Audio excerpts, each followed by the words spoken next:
Hello, everyone. Namaste. Hello. Hi. Hello. Hi, Isa.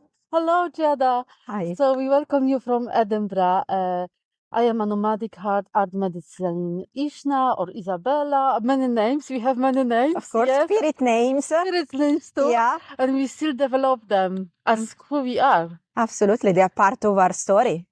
And we are sharing today. We met today to share the story of our own healing journey, of our passion, what keep us alive, even in the challenging times, right? Yeah. Yeah. And how they help us to grow and rise. So today I am with a beautiful soul, and her name is, she will gonna introduce in a minute.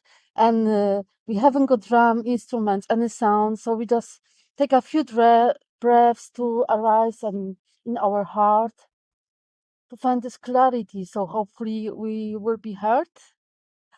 We have the vibration of our voice, Exactly. which is our most powerful inner drum that we use all the time. So we connect with our inner drum for a few seconds, tuning into our bodies. How important is that to tune into our bodies, drop in with the gratitude to Mother Earth, Pachamama, our guides, spirits, the animals, seen, unseen, to the wind, to the fire, to the water, to the earth. Oh, gracias, Pachamama, Pachamanita. We love you and thank you so much for holding us and keep us arise and help us to connect. Yeah. Thank you. And each meeting for me is like a celebration. So thank you so much, Jada, for celebrating life with me. It's an honor and it makes me like my inner child is like, you. It's very happy. So yes. So here you are. Please Thank introduce you. yourself. Thank you so much, Isa, for inviting me in your sacred space in a digital version, because shamans can be modern. So we are both shamans or shamanic practitioners. We need to open a large brackets of the definition of that. So we are spiritual people. We are spiritual seekers. That we are on the journey of spirituality, which is a vast journey that we all have in common with our souls. And my name is Jada, and I've met Isa in the last few years in Edinburgh. Then we just been on different paths. I ran I think the first time we met it was in Portobello some years ago during a shamanic gathering. And I remember you were saying, I've been said that I'm a medicine woman, but I don't know what it means. Yes, I still remember that. And I was already on the shamanic path, and I said, it will come.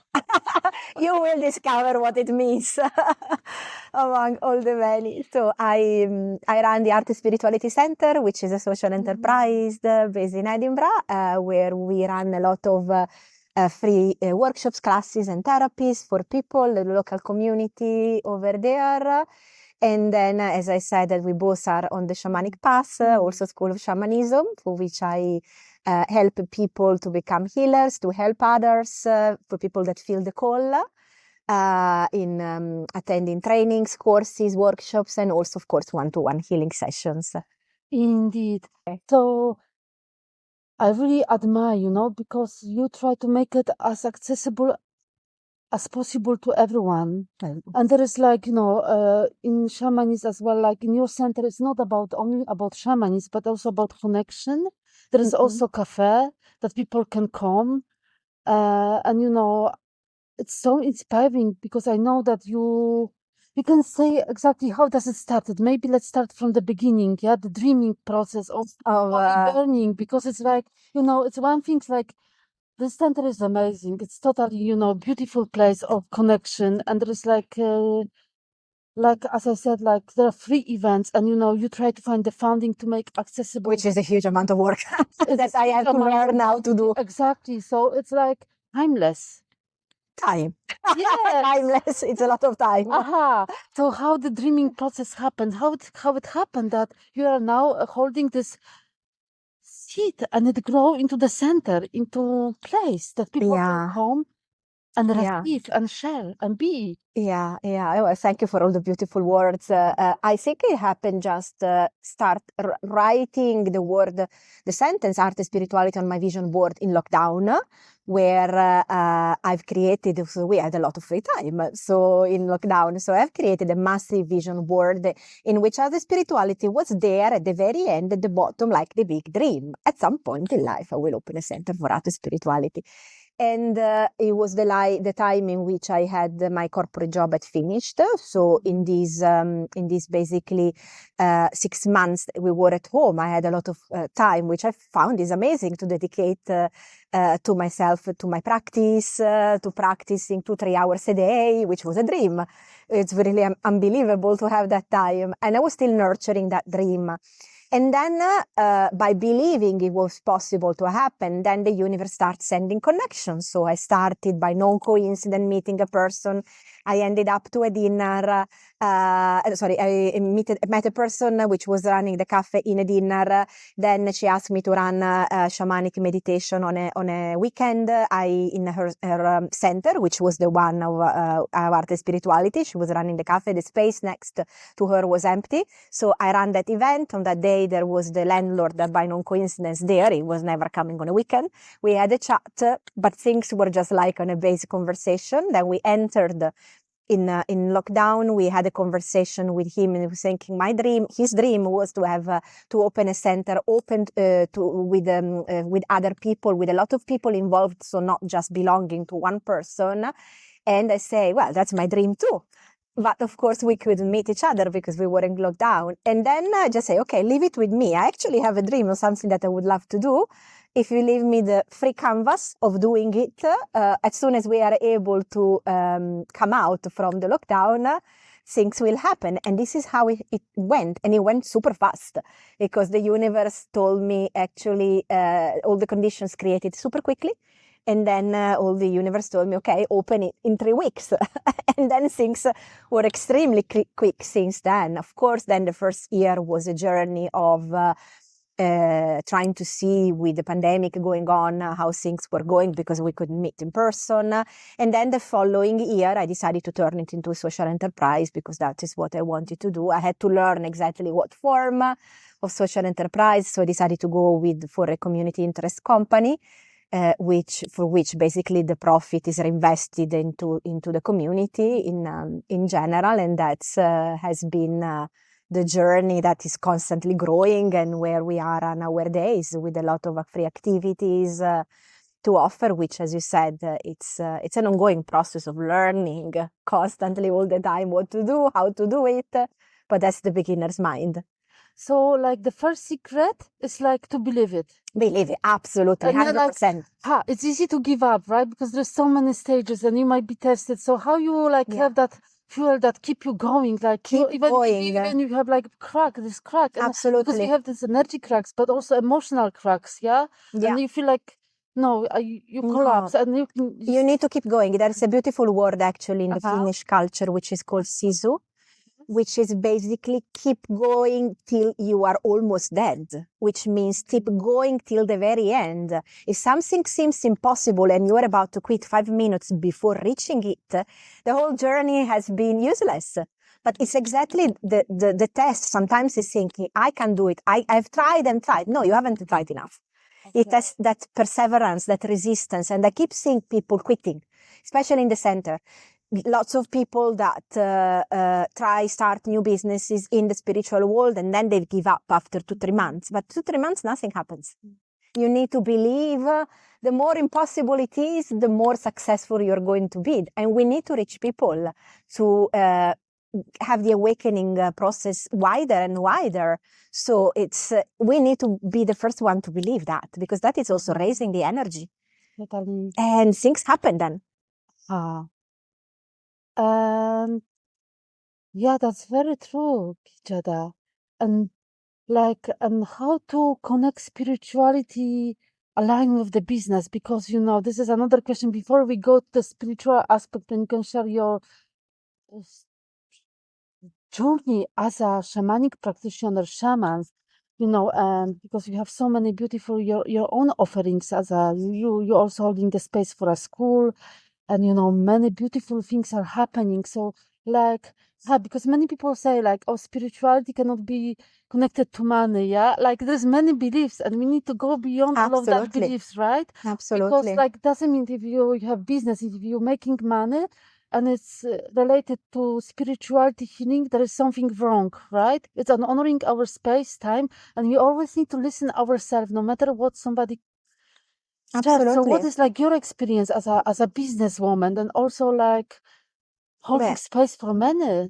Absolutely. But if you think, for example, to Sri Aurobindo, the yogin in India, he used to say, is probably you have heard of him. He was based in Auroville.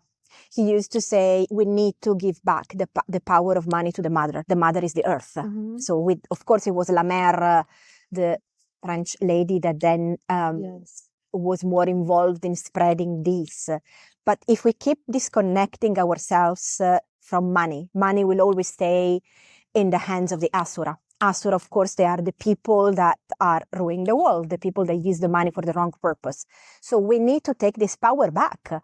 Otherwise, we keep being disconnected, and money is simply a vehicle, a way that we can use for spirituality. It's just like one of the many tools of spirituality. In the same way, religion is a tool of spirituality. Money is a tool of spirituality. So if we feel the discomfort just by saying the word money, the majority of spiritual people feel the discomfort of saying that they are business people. But especially when we say the version of in shamanism, shamanism is an ancient healing form that heals people. If the world of people evolves, shamans need to evolve as well.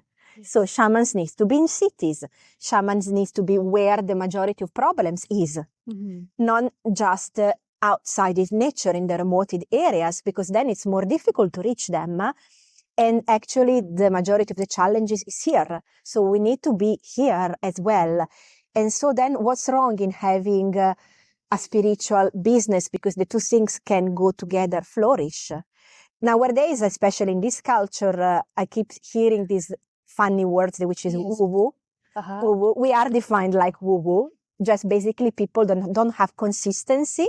But if you combine business with spirituality, it gives this definition, a consistency, a practical way of grounding spirituality, because we need to take it down to earth, spirituality. And that's why spirituality is very much up into the higher level. We need to make it accessible on a practical level to people. And how you need to do that? You need to play the rules of this war, this basically illusion that we are living in the world, which is the Città Maya, the wheel of illusion that we are living, thinking that this is just like as if it was real, but it's not. But considering that we are here on this planet, we need to make it practically accessible to people. So it's always a way of, we don't need to feel that the business is disconnected from spirituality, because otherwise, how would we reach people? Yeah, there is an energy work, but then the energy boosts the practical elements that we put into place. And I loved, that we bring that practical things, and like I didn't plan to talk today about money, but feels like it's important things to talk, and it's like there is a lot of shame also attached to it, and we need to totally keep this vessel clear, right? Crystal clear, and this is like inner work. Yeah. Like peeling the skin of who we are. Yeah, and our beliefs as well. Absolutely. It's a taboo. It's a taboo. It's the people feel the discomfort on speaking about that. And even, the problem is like I see sometimes charging not because is it too much? Is it enough? Like also the price for healing always is like, and it's like people asking why it costs so much, what is so expensive? All the questions that we need to face, but the cost, like we don't talk about it. And like really the cost of keeping the business, renting the space. You're renting the space. You need to live. You have so we are happy to pay a plumber the amount of money that is charging, but we are not happy to pay a healer for a session that is even more valuable. With respect to fixing a pipe, or whatever, but it's even more valuable because it's fixing a soul. so that we don't have the leak, the emotional energy leak anymore, if we need to keep the metaphor. But then it's when we have the self-confidence to say, I think this is the right price for me, and I feel it's right, then of course people will feel it as well. And if they don't feel that it's too much, then there are other ways. Like, for example, that's why we offer the free sessions in Art and Spirituality. That's for people that can't afford it. Mm-hmm. So there are different ways, but we need to be able to live and keep offering this. Because we are human beings, we all have our costs, so we don't need to be ashamed of saying, I need to pay my bills, and that's of course how I'm going to do it. Totally. And I'm grateful that, we speak also about it, because it's big taboo topic and we need to face it. And also we need to listen ourselves what is aligned with us. Yeah. Sometimes we still struggle to ask, but we know we do need to trust. Absolutely. And the right people will show up. And this might take time, so don't give up, beautiful stuff. No. Believe it. Absolutely, believe it, 100%. That's the first rule. Because if you're not convinced, then the others can't be convinced as well. And how does it happen that, you become a shamanic practitioner? How does it happen? What is your journey of healing and the calling like? Because it's very personal journey. Right? Yeah, it's a personal journey. And as I always said, when people say it's not that attending a course, you have a certificate and you become a shaman. No, it's when the spirits decide that you become a shaman. And then, of course, I think for all of us, it started in childhood, that we were doing things like rituals, playing with the rituals that we didn't even know that it was a name, especially grew up in a Catholic country. In those times, the word shamanism was not even existing in Italy. And so I was doing weird things, which means just playing on my own, creating altars over there. And I didn't know that there was a name. I discovered that there was a name when I moved probably officially to Scotland 12 years ago, thinking, oh, what I'm doing actually has a name. And so I started to be more and more into that path. And then I decided to officially join courses, to learn all the techniques, and basically to reorganize and realign with more tools, because of course it's an intuitive way of doing, but then we need to learn techniques to heal people that are definitely useful. I can't say when I think there is never a moment in which you are realized. It's the moment just you feel that you are in the right place. That's you decide to call yourself shamans or not, because I've gone through as well then the personal crisis in between the definition of shamanic practitioner or shaman, because you know that there are two different schools that say the shaman is the only one that lives outside in nature, untouched by the civilization, and the shamanic practitioner is you healing other people in the city. But that's a labeling of the mind that says this is true, this is not. So the moment you remove the duality between the two worlds. They also say like there's something now like a modern shaman, but also for me it's like, what does it mean modern shaman, right? We are in the cities. Exactly. So, and I struggle like myself call a shaman, like a closer is medicine woman, because I don't want to get trapped as well. But I call shamanic practitioner because and this is like the game of the mind and the words, right? It's a kind of it's like, okay, there is a lineage of shamanism, and people say like, you have the lineage of ancestor, and there is like many different schools, as you said. So it's easy to get in the trap of philosophy, right? And there's many discussion. Yeah, that's why you always say, okay, we are healers, end of the story. We are healers. I like that. Simple, keep it simple, right? We are spiritual beings, spiritual warriors, healers, whatever you want. Then call if it works, call it the way you want. And now, like the question about spirituality, because we live like everyone now feels like it's spiritual, and that's beautiful, right? And many people say how to live, but when you look as they live, there is not that aligned. It feels like, I don't want to judge, but actually now it's everything's a medicine, everything's spiritual, and it's very confusing sometimes. And I feel like even in plant medicine, all of that, it's become very abusive, even the mother nature, because we don't know how to live in synchronicity with harmony with other mother nature. And very often we call ourselves spiritual, and for me it's like it's a bit fake. And and I still like how to stay authentic to your path. And so what is your understanding of being spiritual person, spiritual soul being, and how to stay authentic to yourself? Recognizing for sure that the way we arrived here on earth has to be better when we live. So recognizing that all the happenings in life are challenges and lessons for the soul to learn.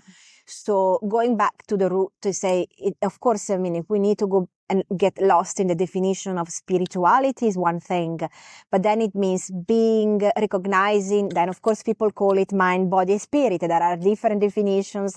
I like the one that is the Japanese called kokoro, that they have for a beautiful one word, which of course, like all the beautiful words can't be translated in one.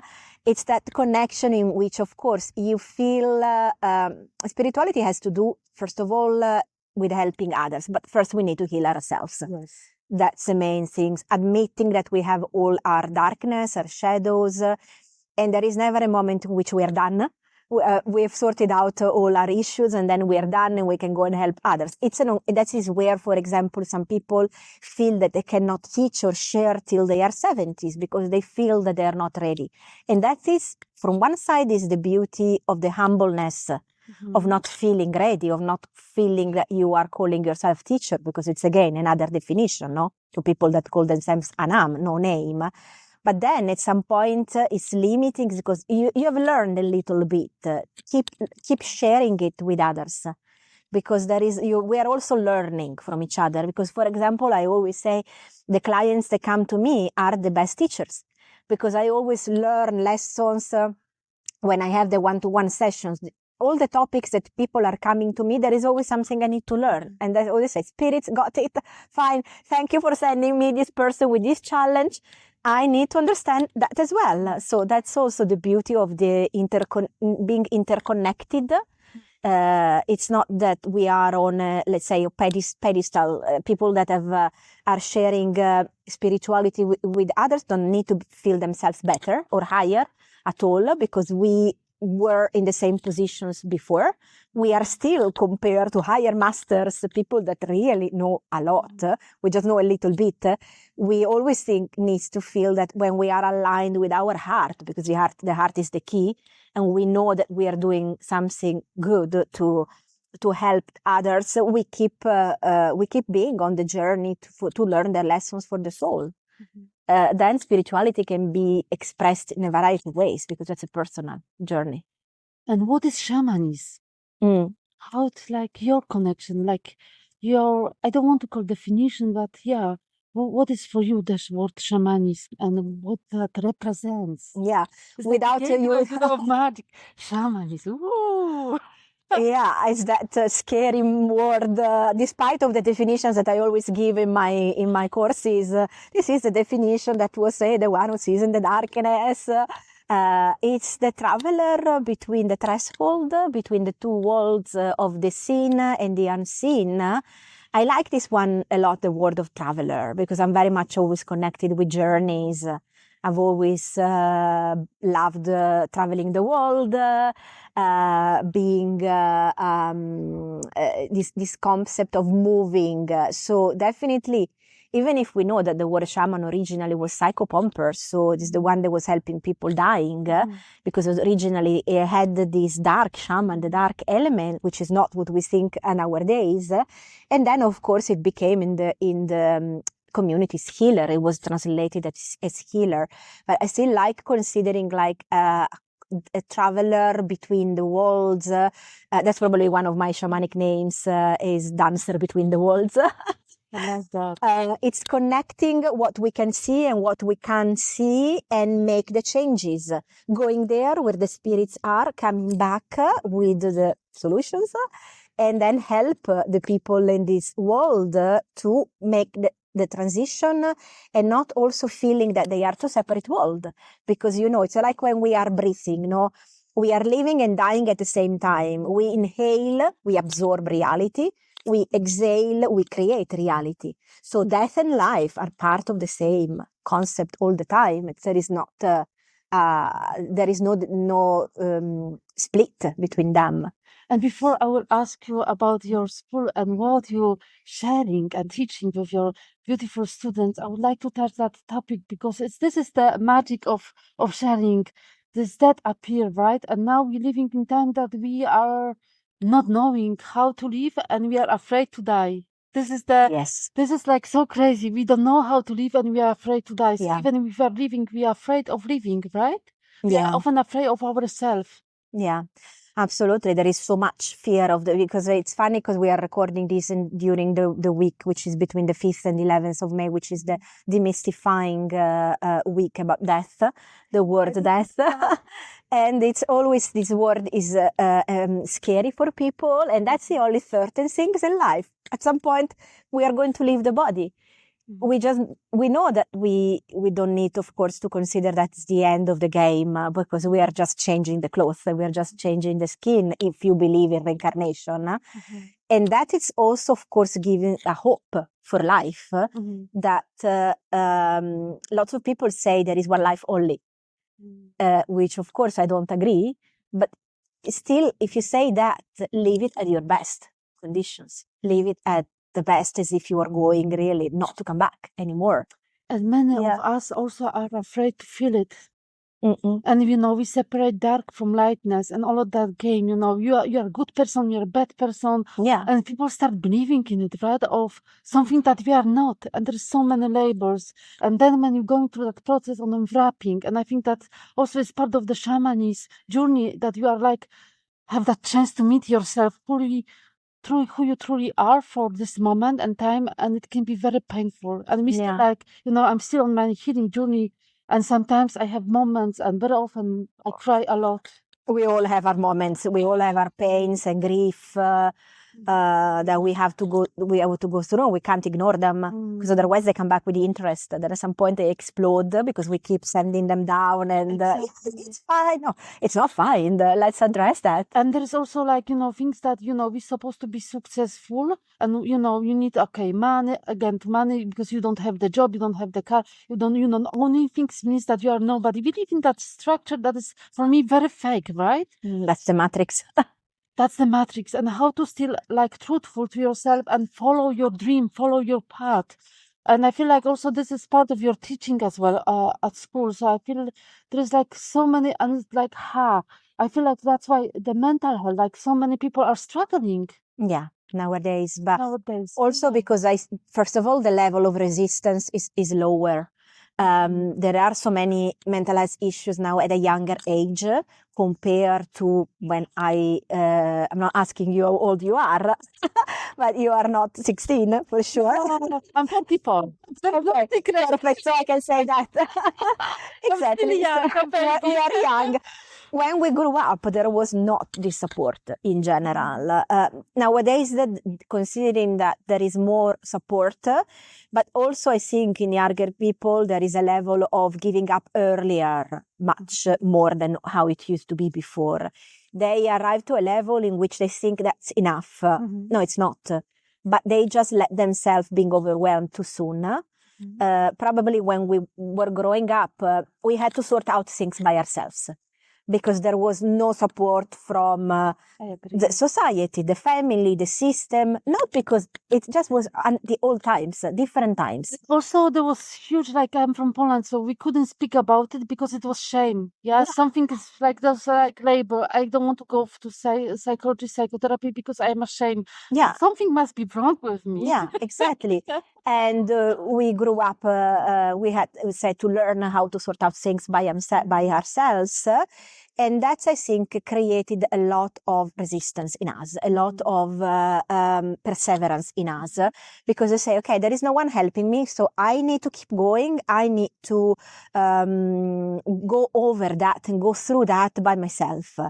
Nowadays, there is a lot of support because, of course, the world has changed and has become digital, and what we are doing with phones, recording, the digital world has definitely ruined us because there are less communications in person. It's more like all the digital connections. and the personal connections are less and less and less, and this is creating problems and issues for sure. And also the level of attention is low. The level of attention of people online is, I don't know, 3, 4, 5 seconds, which is scary. Fast. It's very fast. It's everything fast.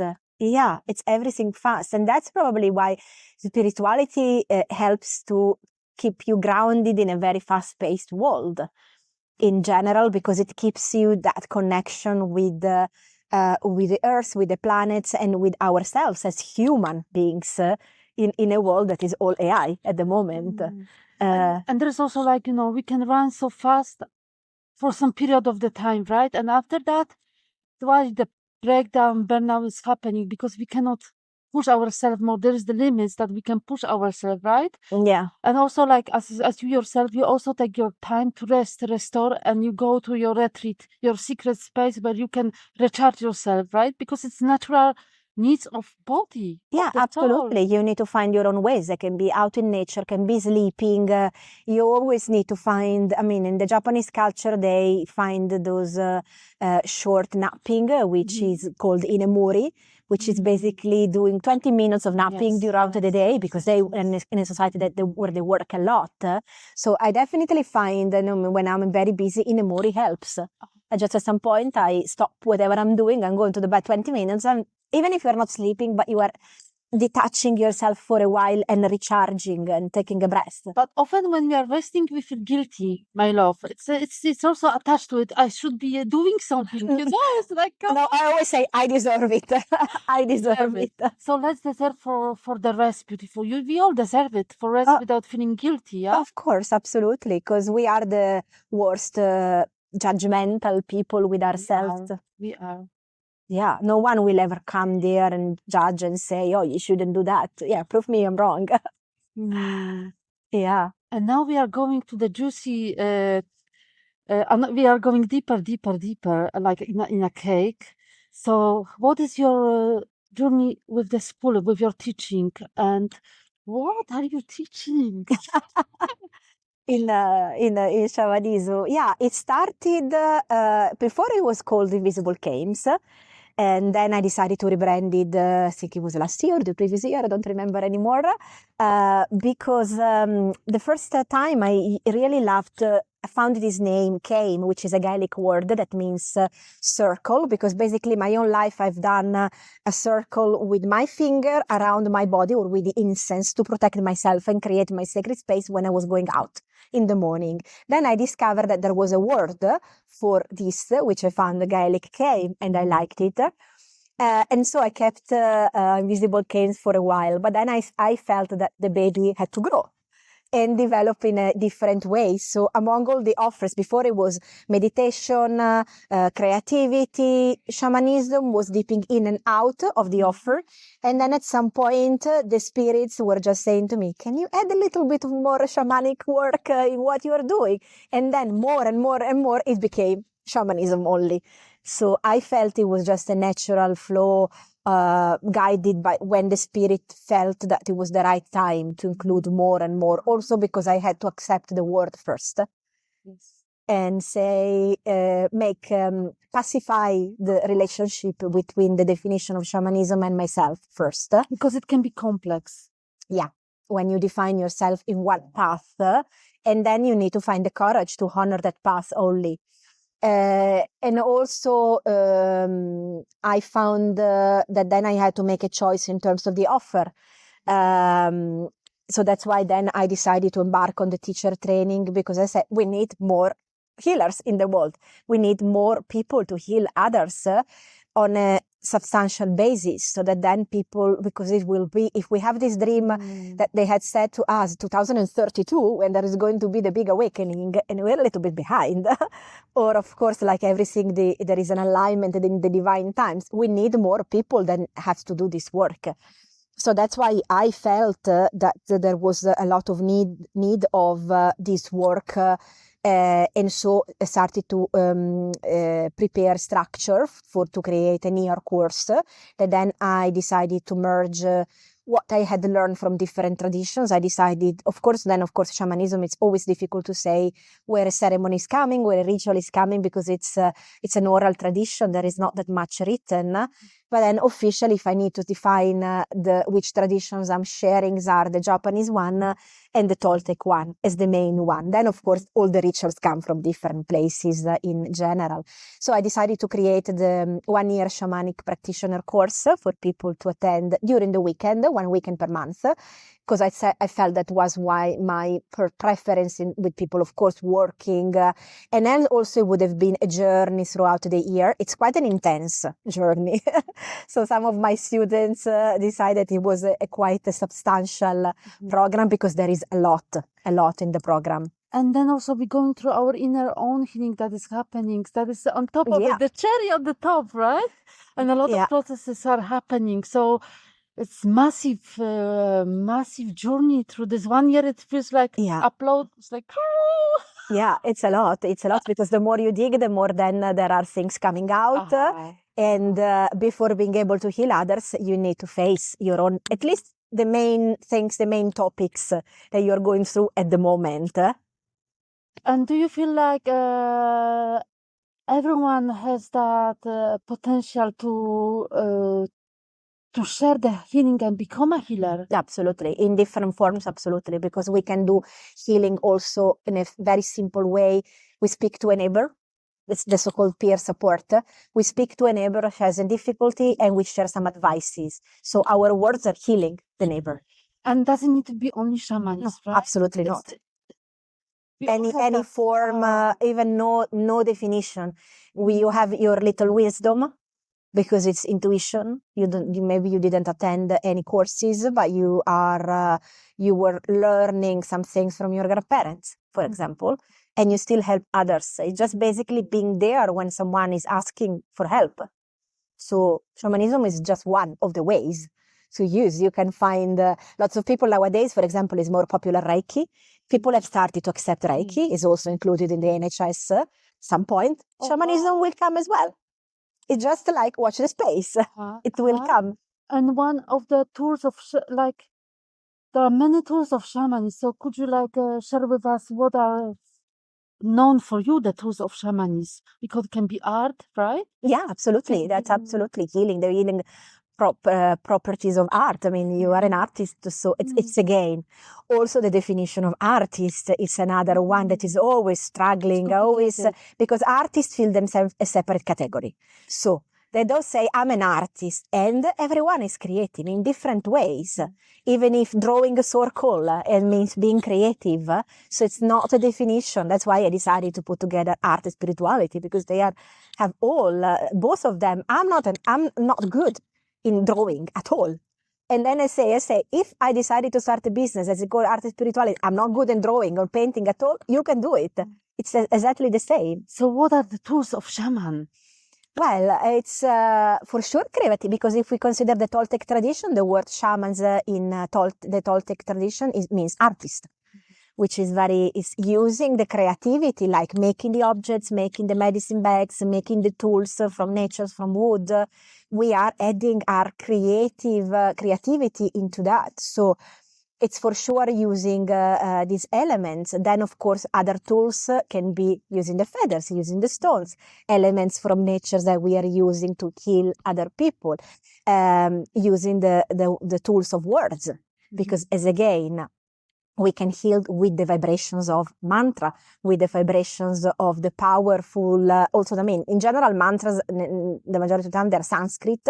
They don't mean anything, but they contain this powerful element of the vibration, because we originated from a sound. No, so we speak about the Om, the whole world originated from a sound. And so there is this element of healing inside.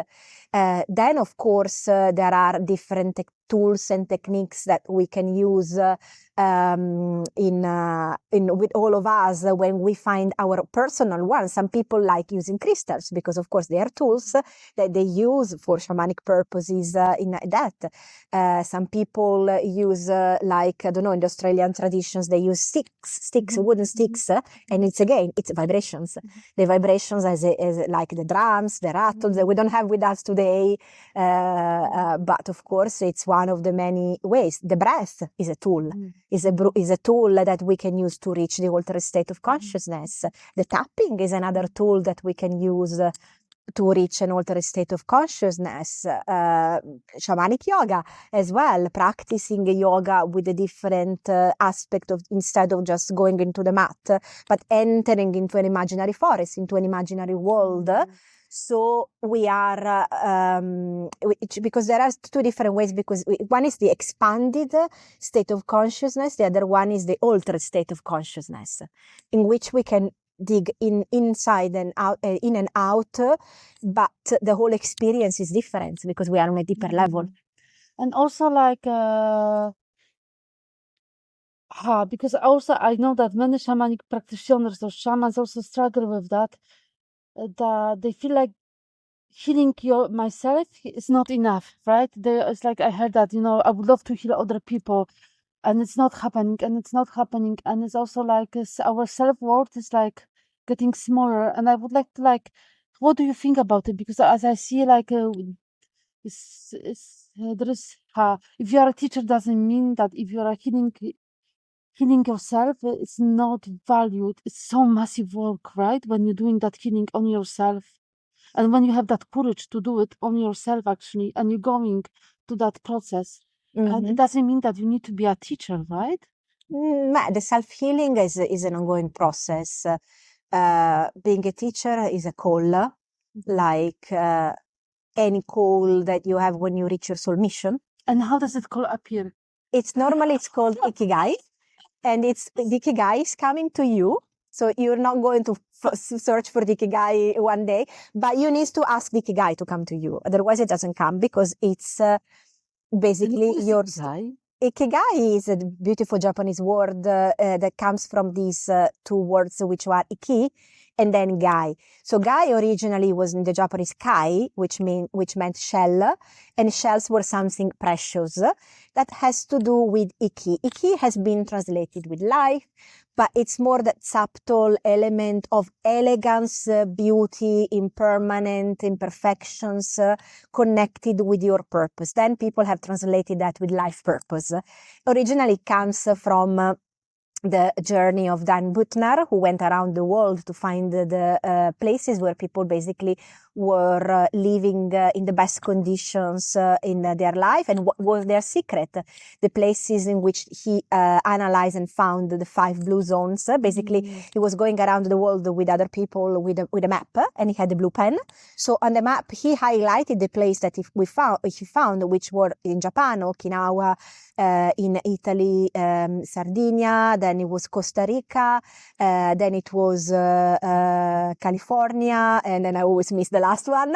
So these 5 areas in which to understand why people were defining themselves happy and what was behind that. Of course, the answer is also living a balanced life from the diet point of view, what they were eating, connected with also hard work, like living in community, having a life based a lot, of course, on fruit, vegetables, oil.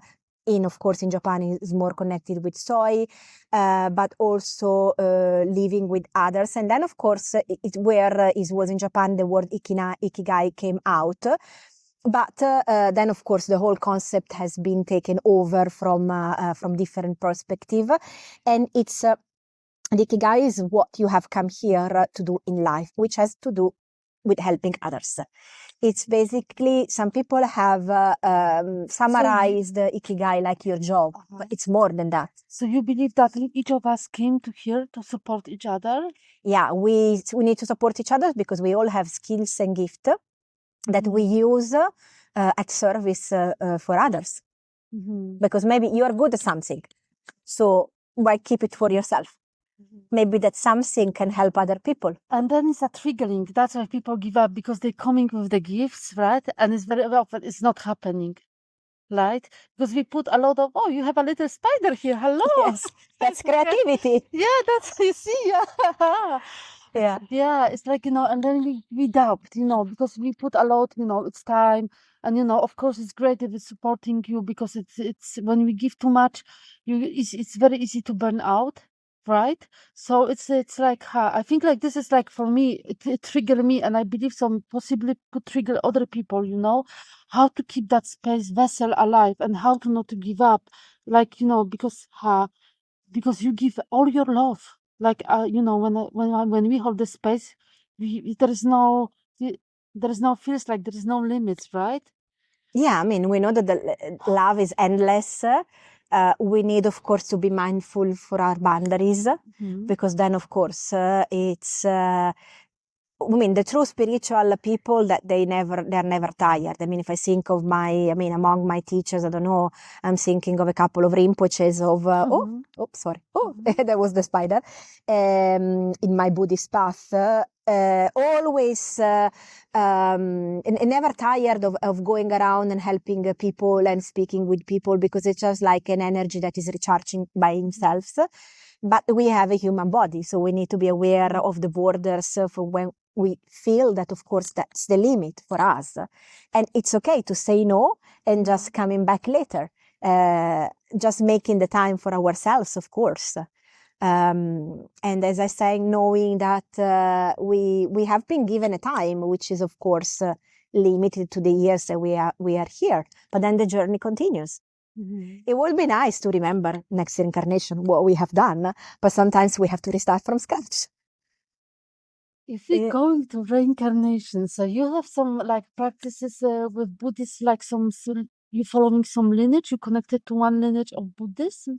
But yeah, for sure, I was definitely, I dipped in and out from the Theravada tradition in Ayana. So, and then I decided to stay in the Mahayana, the big vehicle, with a specific smaller tradition, smaller tradition of in a school. But I always say, regardless of the school, because at some point all the practices, maybe they have different names, but they can also be very similar in terms of the Dharma that we are. And what is Dharma? Dharma, we can also definitely, it's the path. The path, which is basically life. The path that we need to be, that we decide to be in life, where we are in a community, so we are surrounded by the Sangha, for sure. Then some people wants to find the teacher, the guru, that is so-called, and then we can have many gurus. And as I always say, also our neighbor can be a guru, because she's giving us the hardest time. So it's a teacher. The dog that is barking at night. Accept the teaching. Accept the teacher. The dog that is barking at our best enemy is the best teacher. And our biggest enemy is the best teacher. In reincarnation, there is also, we say about karma. Yes, like I heard also the stories, like now we live the time that the karma doesn't exist anymore. And there's there's also like, many people believe so, like we are birthing a new earth. And I still I spoke with my friends, because we still grieving, I'm still in the process of grief. And I'm like, I also want to honor that grief, because it's grief of the earth, of passing soul that is passing through, it's passage of life and death. And we all people, like many wise share that there is a new earth is arising, and we're going through big transformation. And I'm not seeing it when that transformation is happening. What is that new earth?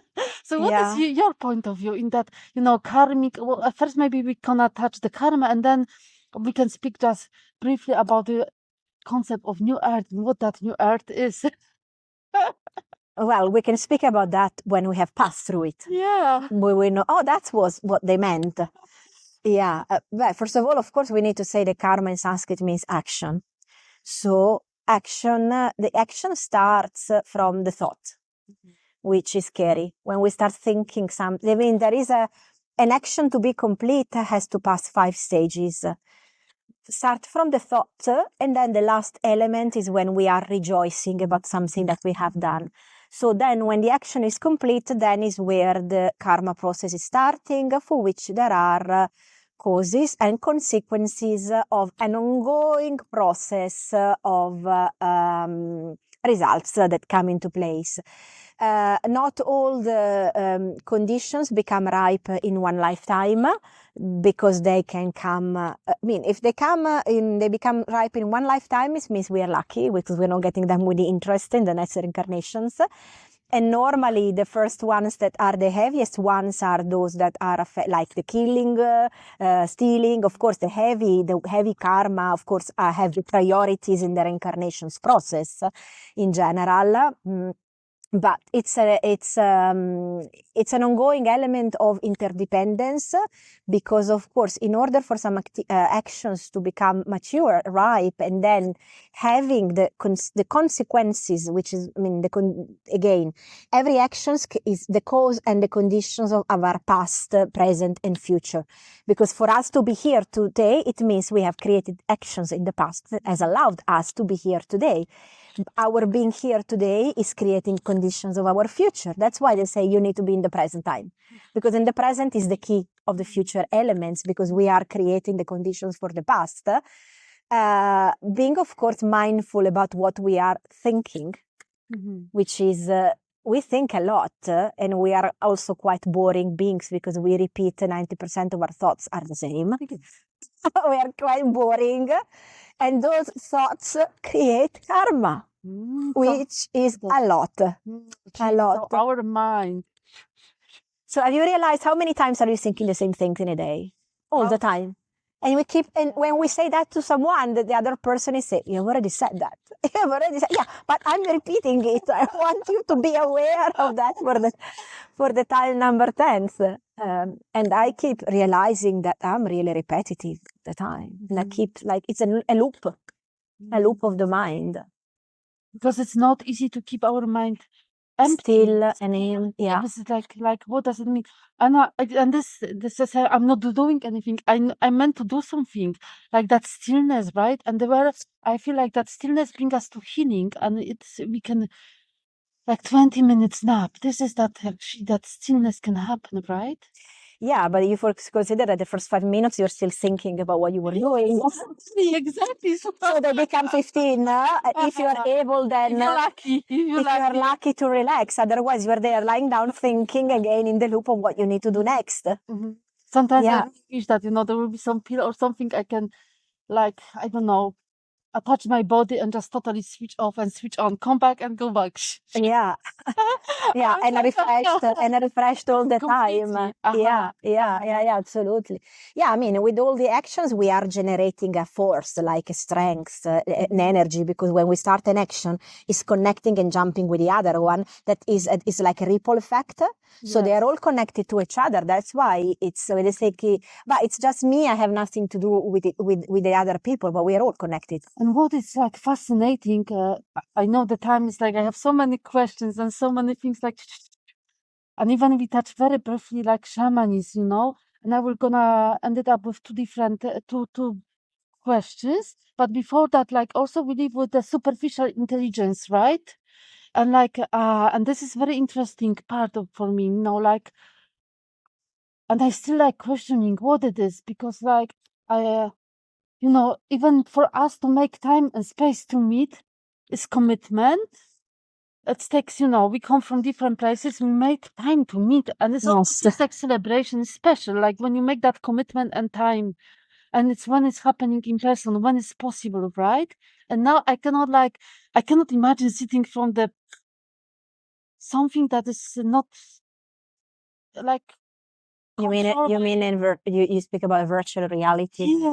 Yes, exactly. And this is like, for me, it's like big one, like even though I going and I'm lost with the machines, like, and I can, imagine that be welcomed by something that feels like, what it is, who are you, I cannot even find the name yet, Well, the AI world came in order to make our life actually easier.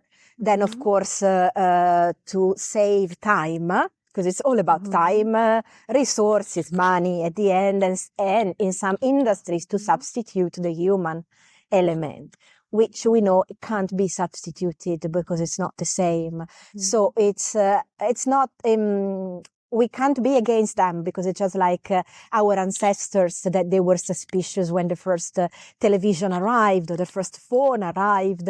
I remember, I don't know, when I bought my first and only car, I was coming from the audio cassette, and then it was the time of the CDs, and I was thinking, no, I'm not trusting this kind of things for my music. I'm keeping the old ones and see where we are.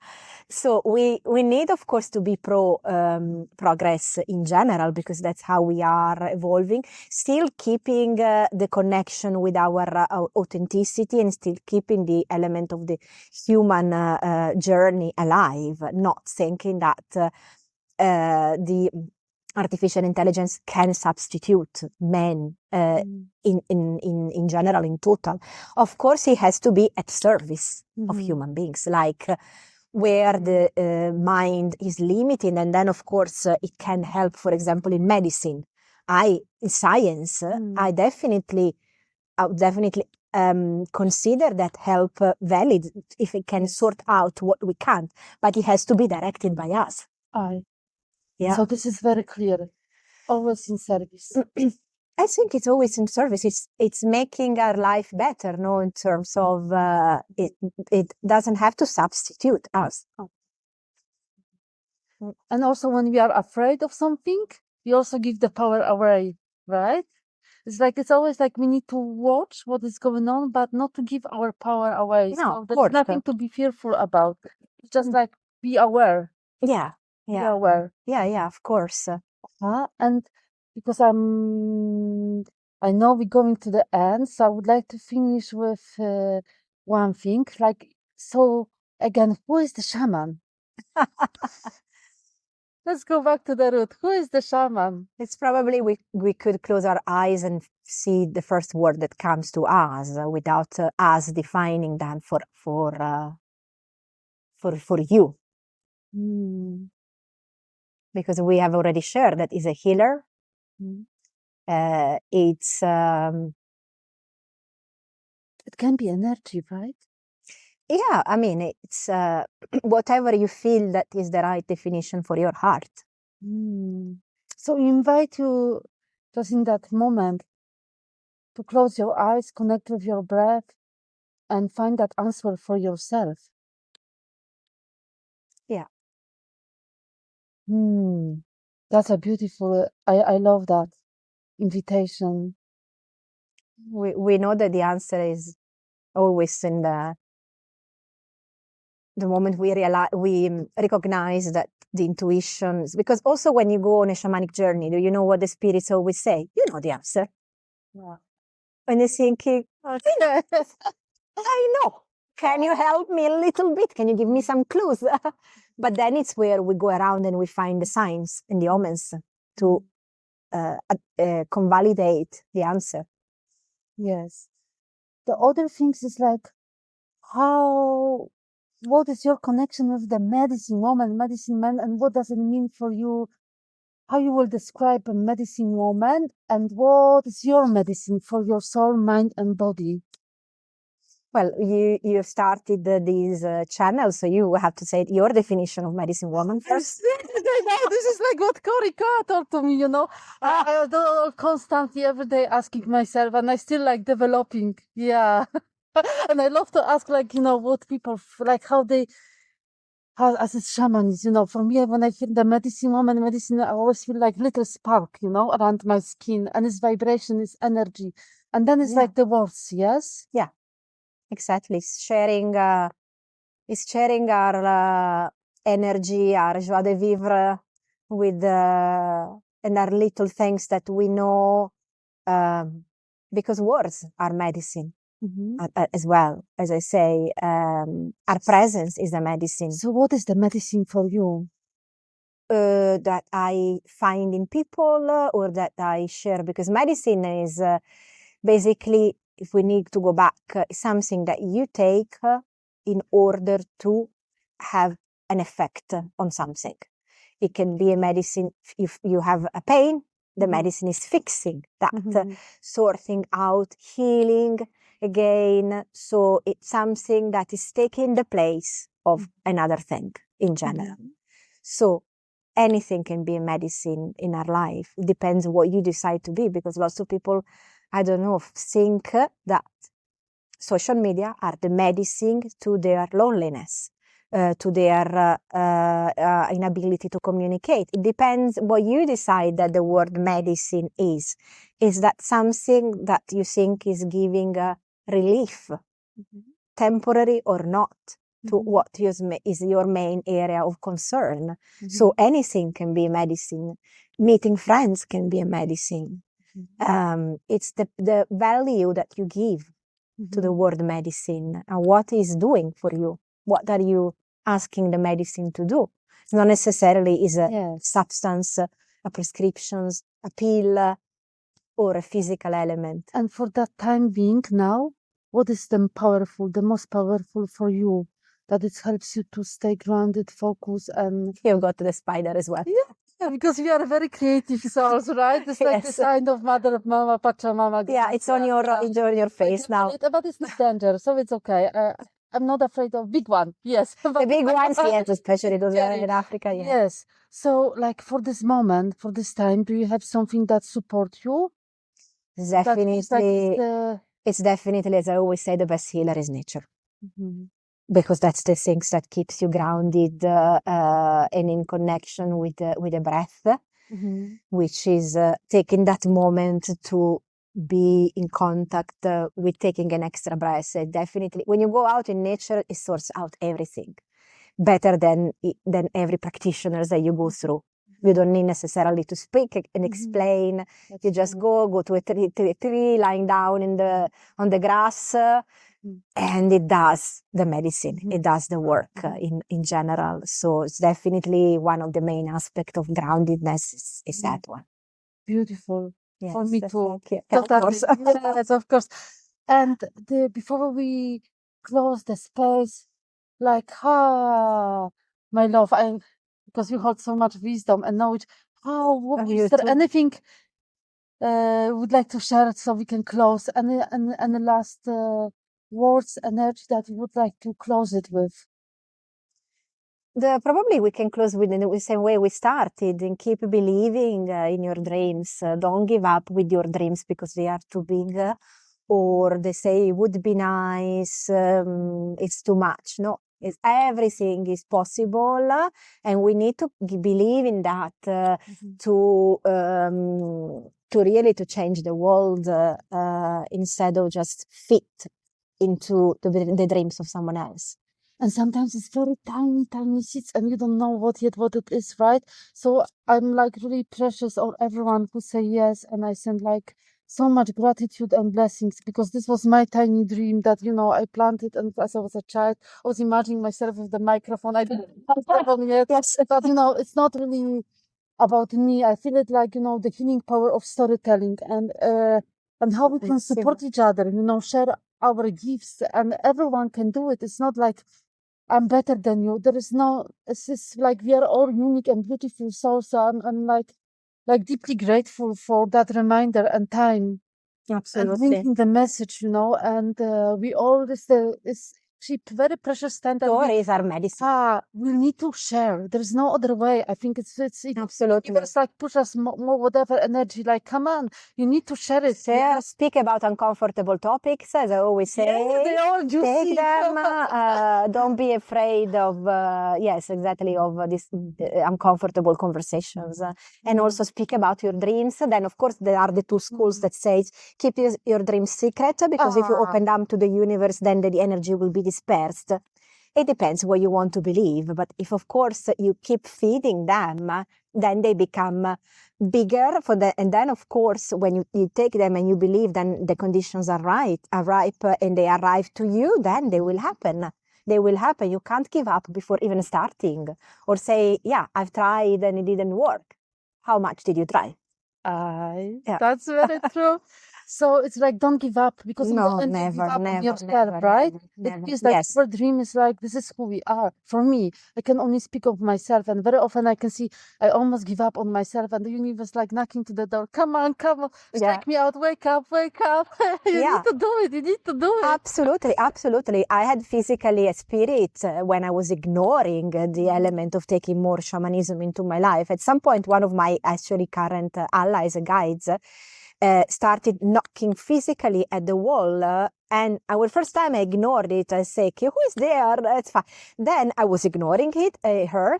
And then she came back again and do that with other people present, so that then other people as well could hear the spirits knocking at the walls. And then, of course, we connected we had a conversation, and it was just one of my spirits say, "Come on, go, do the work that you are ignoring." Yeah, so you were gonna get the sign, beautiful souls.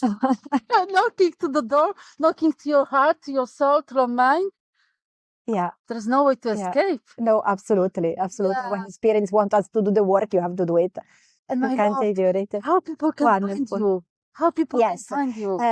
You can find me on the website schoolofshamanism.co.uk for all the shamanic work, and then artspirituality.co.uk for the other one as well. And there are on Instagram, on Yes, Facebook, on social Instagram, media. Facebook, they are at artspirituality.co.uk, so it's the same, or at School of Shamanism for Facebook and Instagram.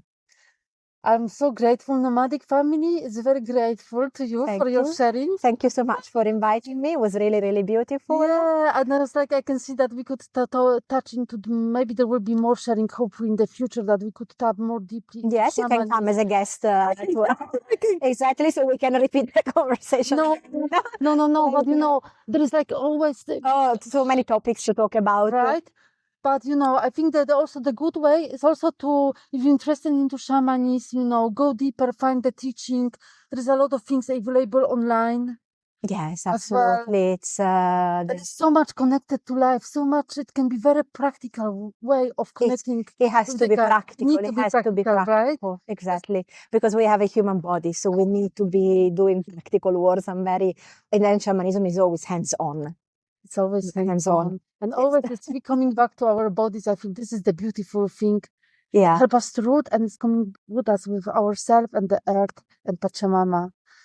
Yes. Oh, wonderful. Thank you so much. Lots of love, lots of blessings to all of you, and gratitude, Mother Earth, Pachamama, for sharing the sun with us today. We've been sitting in the shed, but the sun was still with us. So lots of love, and keep rising, beautiful souls. Yes. Thank you.